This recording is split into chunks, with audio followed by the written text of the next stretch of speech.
The whole thing, I think he bought it so he can buy tools.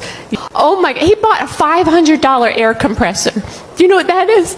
It's this tall and this big around. It just stands in the driveway. Oh!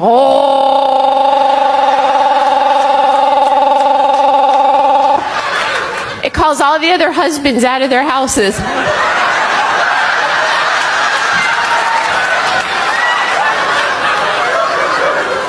It's like a suburban bat signal. Oh, I got to go. I don't even know what it is. I walk up to it. It goes, psh. Like, why do we need that? He goes, it blows out air real fast. So does your butt. Use that.